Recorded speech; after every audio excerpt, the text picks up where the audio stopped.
इस कथा के मुख्य यजमान हैं और आज उन्होंने संकल्प लिया है श्री योगेश कुमार जी ने, जो कि पुस्तक भंडार के मालिक हैं। आज ये यजमान बने हैं, तो इन्होंने अपने जीवन को सार्थकता देने के लिए देवारी देव महादेव के प्रति जो भाव प्रकट किया है वो अत्यंत सराहनीय। मनुष्य सदैव यही विचार करता है कि मैंने ये किया, मैंने वह कार्य किया, मैंने बिल्डिंग बना दी, मैंने पुत्रों को पढ़ा लिखा दिया। किंतु सत्यता में देखा जाए तो महाराज मैं करते आए, मैं करके ही चले जाते हैं। सत्यता में देखा जाए तो हम कुछ कर ही नहीं पाते, हम कुछ नहीं करते हैं। करने वाला तो हमारा आराध्य है, मेरा कृष्ण है, मेरा राम है, मेरा शिव है। हम कुछ नहीं करते, जो भी करता है हमारे आराध्य ही करता है। चतुर्भुज अर्थात 84 महादेव, जिनमें के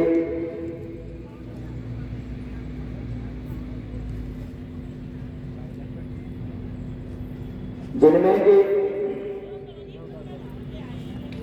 12 वर्णन रह गए हैं, 12 वर्णन शेष हैं, 72 हो चुके हैं। 72 और 12 कितने होते हैं हमारा? 84, 72 ही हुए ना। 72 वर्णन आपके प्रतिदिन 12 वर्णन चल रहे हैं और उस क्रमानुसार आज आपके 72 तो कल पूर्व हो ही गए थे। आज आपके उसके आगे के वर्णन यहाँ पर आप सभी के सम्मुख में वर्णन किए जाएंगे। देवारी देव महादेव जो कि आप और हम सभी के आराध्य हैं, और ये देखो कितना ही मंगल समय है। ये जो समय है अत्यंत सौभाग्य देने वाला है। क्यों? क्योंकि श्री शिव महापुराण की पोथी प्रथम देखो बुद्ध जाओ, प्रथम श्री शिव महापुराण की पोथी, द्वितीय 84 महादेव उससे भी ऊपर हो गए, ठीक है ना। अब उसमें भी देखो आज कथा का विराम दिवस है, तो कथा का जो विराम दिवस है वो कब हो रहा है? वार्षिक शिवरात्रि। अच्छा, ये शिवरात्रि है क्या? कुछ लोग कहते हैं कि माता का विवाह हुआ था, देवारी देव माता पार्वती का। कुछ कहते हैं कि विवाह नहीं हुआ था। अनेक मत हैं इस प्रसंग में, यही देखा जाए। किंतु सत्यता क्या है? देवारी देव महादेव के दो विवाह हुए, जैसा कि आप सभी जानते हैं, माता सती और माता पार्वती के स्वामी। शास्त्र कहता है माता सती का जो विवाह हुआ वो प्रदोष समय, और ये जो माता पार्वती है इनका जो विवाह हुआ वो इस समय। अच्छा, दूसरी बात, इसे मनाया क्यों जाता है? देखो विवाह होता है एक बार होता है। अब जब विवाह एक बार होता है तो उसी को दोबारा किस रूप में मनाते हैं? वर्ष का, क्या कहते हैं? एनिवर्सरी। तो उसी प्रकार इसे भी मनाया जाता है। एक इसका और पुराना एक प्रकार और आता है। एक प्रकार क्या आता है कि जो विवाद हुआ था सृष्टि से पूर्व नारायण और इसमें ब्रह्मा जी, तो जब विवाद हुआ था तो उस विवाद को सुलझाने के लिए देवारी देव महादेव ने एक अग्नि स्तंभ उन दोनों के मध्य में प्रकट कर दिया था, जिससे कि ब्रह्मा जी ऊपर की ओर गए और नारायण नीचे की ओर। कई कल्प व्यतीत होने के बाद भी जब उनको ज्ञात न हुआ, तत्पश्चात उन्होंने, जो कि हम पूर्व में कथा श्रवण करा चुके हैं, तत्पश्चात उन्होंने उस दिव्य लिंग की, उस अग्नि स्तंभ की आराधना की।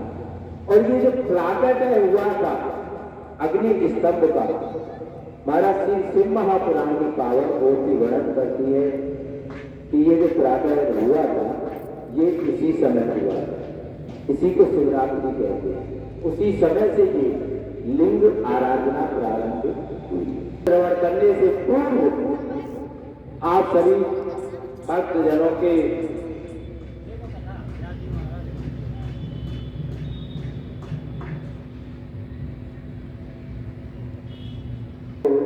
सभी तालियां बजाएंगे। अपना नंदी बना ले ओ भोलेनाथ, अपना नंदी बना ले ओ भोलेनाथ, अपना नंदी बना ले ओ भोलेनाथ, ओ भोलेनाथ मेरे ओ शंभुनाथ, ओ भोलेनाथ मेरे ओ शंभुनाथ, अपना नंदी बना ले ओ भोलेनाथ, अपना नंदी बना ले ओ भोलेनाथ, अपना सेवक बना ले ओ भोलेनाथ, अपना सेवक बना ले ओ भोलेनाथ, ओ भोलेनाथ मेरे ओ शंभुनाथ, अपना नंदी बना ले ओ वो आराम करने दो, धूप लगती है नुकसान करेगी। खड़ा करो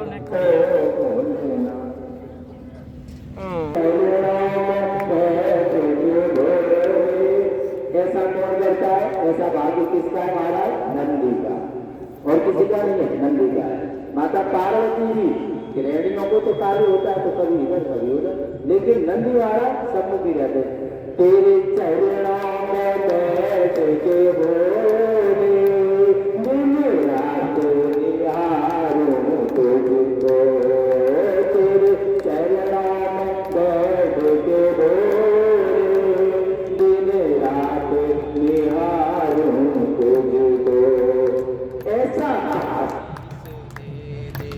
ओ भोलेनाथ, ऐसा आशीष दे दे ओ भोलेनाथ, अपना नंदी बना ले ओ भोलेनाथ, अपना सेवक बना ले ओ भोलेनाथ, ओ भोलेनाथ मेरे ओ शंभुनाथ, ओ भोलेनाथ मेरे ओ शंभुनाथ, अपना सेवक बना ले ओ भोलेनाथ, अपना सेवक बना ले ओ भोलेनाथ। मेरे सम्मुख, इसके सम्मुख, मेरे सम्मुख, मेरे सम्मुख रहो तुम हमेशा, एक पल भी ना ओझल हो मुझसे, मेरे सम्मुख रहो तुम हमेशा, एक पल भी न ओझल हो मुझसे, मेरे सम्मुख रहो तुम हमेशा, एक पल भी न ओझल हो मुझसे। ऐसा भाग्य में लिखवा दे ओ भोलेनाथ, ऐसा भाग्य में लिखवा दे ओ भोलेनाथ, अपना सेवक बना ले ओ भोलेनाथ, अपना नंदी बना ले ओ भोलेनाथ। तेरे चरणों में बैठ के भोले दिन रात निहारूं तुमको, तेरे चरणों में बैठ के भोले दिन रात निहारूं तुमको। ऐसा आशीष दे दे ओ भोलेनाथ, ऐसा आशीष दे दे ओ भोलेनाथ, अपना सेवक बना ले ओ भोलेनाथ। आगे मेरे सम्मुख रहो तुम हमेशा, एक पल भी न ओझल हो मुझसे, मेरे सम्मुख रहो तुम हमेशा, एक पल भी न ओझल हो मुझसे। ऐसा भाग्य में लिखवा दे ओ भोलेनाथ, ऐसा भाग्य में लिखवा दे तू ओ भोलेनाथ, अपना सेवक बना ले ओ भोलेनाथ, अपना सेवक बना ले ओ भोलेनाथ। हर हर महादेव। देखो नंदी का वर्णन थोड़ा कम किया जाता है इसमें। क्यों किया जाता है? फिर वो एक दूसरे की वो ईर्ष्या वाली बात आ जाती है। क्योंकि बार बार आप ये कहोगे कि अपना नंदी बना ले, तो नंदी महाराज कहेंगे कि वाह मेरी जगह मांग रहे हैं, मेरा क्या होगा। इसलिए उसके स्थान पर एक दो बार कहा जाता है, फिर सेवक का भाव किया जाता है। भाई कंपटीशन बन गए। अब नंदी भी तो कोई और नहीं है, वो भी तो अपने ही है, वो भी उन्हीं का स्वरूप है।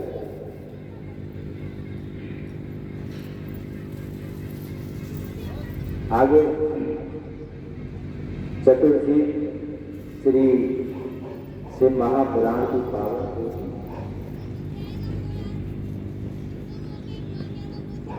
जिसका कि आप और हम सभी वर्णन करने के लिए यहाँ विराजमान हुए हैं महाराज।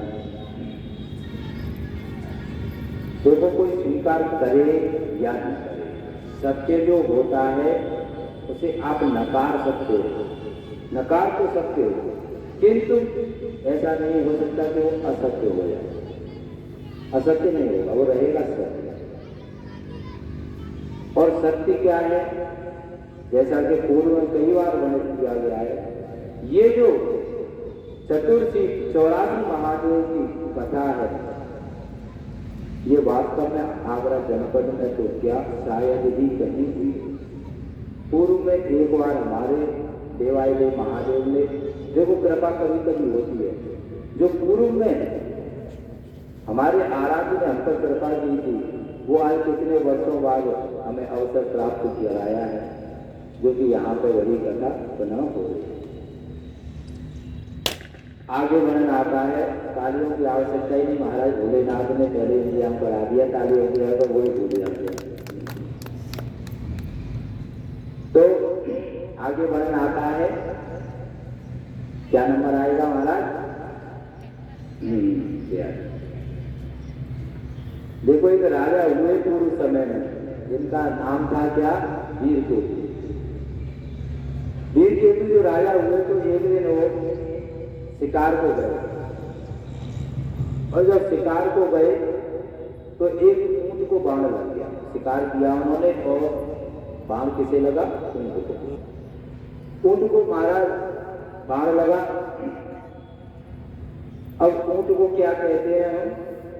ऊंट का दूसरा नाम क्या है शुद्ध हिंदी में? करप। करप का अर्थ होता है ऊंट। तो महाराज ऊंट भागा, करप भागा, और राजा जी उसके पीछे, राजा जी उसके पीछे पीछे भागते हैं, और उसके पीछे पीछे भाग करके राजा जी मुनियों के आश्रम में पहुंच जाते हैं। कहाँ पहुंच जाते हैं? उनके आश्रम, मुनियों के आश्रम में पहुंच जाते हैं। अच्छा, ये जो राजा थे ये पूर्व में धर्मध्वज थे, जो कि शिकार को आए थे। और जब शिकार को आए थे तो राजा जी ने मृग चर्म पहने हुए ब्राह्मणों को, जो मृग चर्म पहने हुए थे ब्राह्मण, उनका उपहास किया था। और जब उपहास किया महाराज, तो ब्राह्मणों ने राजा को श्राप दे दिया। क्या श्राप दिया था? गर्भ होने का। इसीलिए ये ऊंट बने। जिसको बाण लगा, किसका बाण लगा था? राजा वीरकेतु का। और लगा किसको था? करब को, ऊंट को। ऊंट की योनि क्यों प्राप्त हुई थी? उसका ये कारण था कि उन्हें श्राप लगा। अब महाराज उपहास किया था इन्होंने, और उन्होंने इन्हें श्राप दिया था, जिसके कारण इन्हें ऊंट की योनि प्राप्त हुई। अब मुनियों ने राजा वीरकेतु जी से कहा कि हे राजा, इसीलिए ये ऊंट की योनि इन्हें प्राप्त हुई है। और ये भागकर कहाँ गए हैं तुम्हें पता है? मुनि बताते हैं। किसे बता रहे हैं? राजा वीरकेतु जी को। क्या कहते हैं मुनि? कि ये ऊंट, ये करम जो तुम्हारे बाण लगाने ये भागकर कहाँ गया है। तो राजा पूछते हैं कि महाराज कहाँ गए, बताइए आप कहाँ गए। तो वो कहते हैं कि ये महाकाल वन में एक दिव्य लिंग स्थित है। कौन स्थित है? एक दिव्य लिंग। कहाँ स्थित है? महाकाल वन में। महाराज महाकाल वन में एक दिव्य लिंग स्थित है, ये उसी के दर्शन करने के लिए गए, उसके दर्शन करने के लिए गए हैं। और आगे कहते हैं मुनि कि राजा हम तो यही कहेंगे आपसे कि आप भी उस दिव्य लिंग के दर्शन करने के लिए जाइए। क्यों जाइए? क्योंकि उसके दर्शन से आपका कल्याण होगा, आपका कल्याण होगा। तत्पश्चात राजा वीरकेतु वहां जाते हैं महाकाल वन में और उस दिव्य लिंग के दर्शन करते हैं, उनकी आराधना करते हैं। और क्या देखते हैं महाराज कि राजा धर्मरथ, कौन? राजा धर्मध्वज, जो अभी तक कौन थे? ऊंट, जो अभी तक ऊंट थे। लेकिन अब यहाँ वीरकेतु जी क्या देखते हैं कि थे तो ऊंट, लेकिन आराधना करने से क्या हो गए? वो एक विमान में बैठ करके देवादिदेव महादेव के शिव लोक को चले गए। कौन चला गया? जो कि गर्भ योनि में थे, ऊंट थे, वो शिवलोक को चले गए विमान में बैठ के मानव का रूप धारण कर, दिव्य पुरुष का रूप धारण कर। और गर्भ योनि से उन्हें मुक्ति प्राप्त हो गई। जब दिव्य शरीर प्राप्त हो गया तो गर्भ योनि से तो मुक्ति प्राप्त हुई।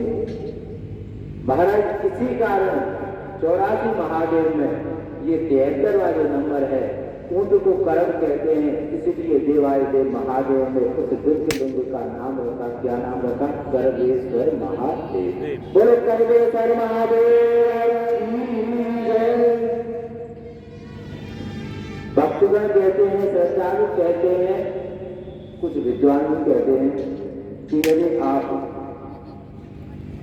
देवादिदेव महादेव के सेवक हो, भक्त हो, पुत्र हो, या एक शब्द कह ले कि यदि आप देवादिदेव महादेव को, शिव को, सन्यासी को, कैलाशी को, अविनाशी को, भूत भावन भूतेश्वर को अपना आराध्य मानते हैं, तो कुछ लोग कहते हैं कि 12 ज्योतिर्लिंग का दर्शन अवश्य करो। किंतु हम तो ये कहते हैं महाराज मत करो, हम तो ये कहते हैं मत प्रपंच न करो। 12 जगह जाने की आवश्यकता क्या है? 84 महादेव चले जाओ ना। अरे 12 स्थान पर जाओगे, जब कहीं आपको इतना पुण्य मिलेगा। लेकिन ये कैसा है कि आप एक स्थान पर जाओगे 84 लाख योनियों से मुक्त हो जाओगे। बोलो 12 अच्छी के ही बच्ची, 12 अच्छी के ही बच्ची, समय भी बचेगा, धन भी बचेगा और पुण्य तुम्हारा 84 लाख योनियों से मुक्ति प्राप्त हो रही है। अपने अपने विचार है, ऐसा नहीं है कि ये किसी शास्त्र में द्वारा हम बोल रहे हो ना, ये अपने अपने विचार है। किंतु वास्तव में यही देखा जाए तो ये 84 महादेव का जो अर्थ है ये पूर्व में भी कहा गया है और आज फिर कहते हैं इस विराम दिवस पर कि 84 महादेव का अर्थ यही है कि एक शिवलिंग का यदि आपने दर्शन कर लिया, आराधना कर ली, या आपने दर्शन नहीं किया, उज्जैन नहीं गए हैं और आपने मात्र, जैसे कि आज शिवरात्रि है और आपको कुछ नहीं करना है, 12 बजे से 4 बजे के मध्य में एक माला लेकर के रुद्राक्ष की, कोई मंत्र कुछ मत लीजिए आप, बस एक ही मंत्र लीजिए आप। क्या मंत्र लीजिए? अपने इच्छानुसार 84 महादेव का ओम 84 महादेव नमस्कार, 84 महादेव नमस्कार, 84 महादेव के नाम चल रहे, भोलेनाथ का भी नाम चल रहा है। अब इससे क्या होगा महाराज कि आपका मंत्र सिद्ध हो गया। आपको कोई संसार की ऐसी ताकत नहीं है, 33 कोटि देवों में ऐसा कोई नहीं है कि आपके मनोरथ को सिद्ध न करे। व्यासपीठ से कह रहे हैं आपका मनोरथ सदैव, हाँ आपका मनोरथ सफल होगा तभी जब वो धर्म से जुड़ा हुआ होगा, जिसमें कि निस्वार्थ भाव होगा। कल को आप हमसे ये कहो कि अरे महाराज आपको ऐसा कहते गए कि हमारा मनोरथ सफल नहीं हुआ। निस्वार्थ भाव से जो भक्ति होती है सफल वही होती है, जिसमें कि कोई ईर्ष्या न हो, कोई अहम न हो, कोई लालच न हो, कोई मोह न हो। हमारी विडंबना क्या है कि हम जाते हैं मंदिरों में और मंदिरों में जाने से पूर्व अपनी डिमांड रख देते हैं। जैसे कैसे रखते हैं डिमांड, कैसे रखते हैं बताएं? डिमांड ऐसे रखते हैं जैसे कि एक पिता अपनी पुत्री का विवाह करता है तो पुत्र का पिता डिमांड रख देता है पुत्री के पिता के सम्मुख में कि मुझे ये चीज चाहिए, उसके उपरांत ही मैं विवाह करूंगा आपकी बच्ची के साथ। उसी प्रकार से हम भी मंदिर में जाते हैं, देवालय शिवालय में जाते हैं तो हम क्या करते हैं, एक लिस्ट थमा देते हैं कि महाराज आप हमारे, हम आपके, ये दो ये काम पूरा हो जाना चाहिए। बोलो होता है ऐसा? लेकिन नहीं होता है। तो महाराज ये बताइए कि आप आराधना करने जा रहे हो, भक्ति करने जा रहे हो, पूजा करने जा रहे हो, या फिर आप डिमांड करने जा रहे हो? रिश्ता कहाँ है? रिश्ता है कहाँ? इसमें रिश्ता तो हमें नहीं नजर आता, इसमें तो बिजनेस नजर आता है, इसमें बिजनेस नजर आता है। यदि आप देखो माता पिता हैं, एक आपको फिर कहते हैं, ये हमने पूर्व में भी कहा था, जब हम पहले आए थे तब भी कहा था, आज फिर कहते हैं। ये एक ऐसा प्रसंग है जो कि आज द्वितीय अवसर पर जब हम आए तो आपको पुनः दोहरा रहे हैं कि आप कौन हो? पुत्र। हम कौन है? पुत्र। किसके हैं? हम सब पुत्र पुत्री देवादेव महादेव के, नारायण के। अब उनसे मांगना हमारी सबसे बड़ी बेवकूफी, सबसे बड़ी मूर्खता। हम धूर्त हैं, अज्ञानी हैं। कैसे है कि आप ये समझिए कि आपके पुत्र हैं दो या आपकी पुत्री हैं दो, आप उनके माता पिता हो। ठीक समझ में आ रहा है यहाँ तक? अब आपके दो पुत्र हैं, अब तो दोनों पुत्र कहाँ रहते हैं? आपके साथ रहते हैं, आपके परिवार में रहते हैं। अब आपके पुत्र या पुत्री आपके परिवार में जब रहते हैं तो महाराज उन्हें कोई कष्ट होगा तो आपको पता नहीं चलेगा? चलेगा। अब आपको जब पता चलेगा मुझे उन्हें ये कष्ट है तो आप ये बताइए कि आप उनके कष्ट को दूर करने का प्रयत्न करोगे या नहीं करोगे? अब जब पुत्र आपसे कहें, पुत्री आपसे कहें, तो कहने से लाभ क्या है? आपको पहले से ही पता है, आपको पहले से ही पता है। अब आप नहीं कर रहे हो तो उसका कोई कारण है। देखो दोनों चीज समझिए, यदि आप उनके कष्ट को दूर नहीं कर रहे हो तो उसमें कुछ उनका भला होगा या कोई कारण होगा, और यदि आपको ज्ञात है तो आप उनके अगर हित में होगा और आप कर सकते हो तो उनका आप साथ दोगे या नहीं दोगे? अब आप ये विचार कीजिए कि जब आप अपने बच्चों का साथ दोगे, हमें मांगने से लाभ क्या है? फिर मांग क्यों रहे हैं? मांगने का क्या कारण है? भाई त्रिनेत्रधारी है, त्रिलोकपति है, वर्तमान उसे ज्ञात है, भूत उसे ज्ञात है, भविष्य उसे ज्ञात है। आप उसे जाकर बता रहे हो मेरे साथ ऐसा हो रहा है प्रभु, मैं बड़ा परेशान हूँ। बता किसे रहे हो? बता किसे रहे हो? आगे वर्णन आता है महाराज,